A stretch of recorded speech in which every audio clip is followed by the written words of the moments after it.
La basilique de Saint-Laurent à Lucina a été construite par le pape Sixte III au Ve siècle. Elle avait une nef et 2 allées avec une abside à l'arrière et le niveau du sol et des murs était 2 mètres plus bas qu'aujourd'hui.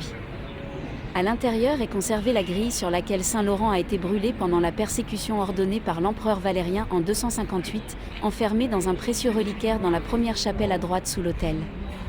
Un crucifix en bois du XVIe siècle, considéré comme miraculeux et œuvre de Michel-Ange, est également conservé dans une chapelle sur la gauche, tandis que sur le maître-autel se trouve la célèbre crucifixion de Guido Reni, placée entre 4 colonnes et 2 demi-colonnes de marbre noir ancien. Les restes du grand cadran solaire construit par Auguste en 10 avant J.C. avec l'aide de Maesna et d'astronomes et mathématiciens égyptiens ont été retrouvés sous la sacristie de la basilique. L'Horologium Solarium était constitué d'un vaste plateau circulaire de près de 180 mètres de diamètre réalisé en dalle de travertin, sur lequel étaient disposées des lignes et des lettres en bronze faisant office de cadran. Un obélisque égyptien, actuellement dressé sur la place de Montecitorio et retrouvé ici, était utilisé comme gnomon, qui fonctionnait en pratique comme une aiguille indiquant les heures avec son ombre.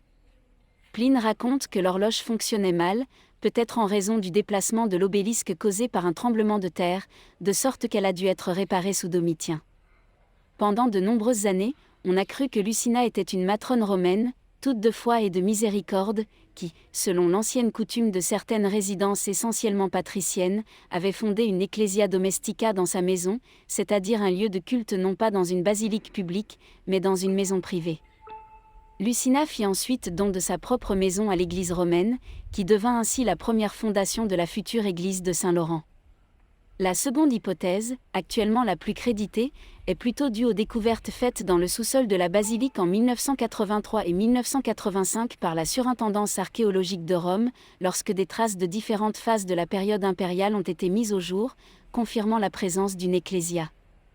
Le bâtiment le plus ancien, dont il reste peu de choses à l'exception d'un sol en mosaïque noire et blanche, remonte au IIe siècle après J.C., puis il a été remplacé au siècle suivant par une insula plus grande, datée, grâce aux empreintes de briques retrouvées, de la période de Caracalla. L'édifice antique correspond à une domus Lucinée, un temple pré-chrétien dédié à la déesse Junon Lucina, d'où dériverait le toponyme de la place et de la basilique, qui fut ensuite utilisé pour le culte chrétien et transformé en première basilique.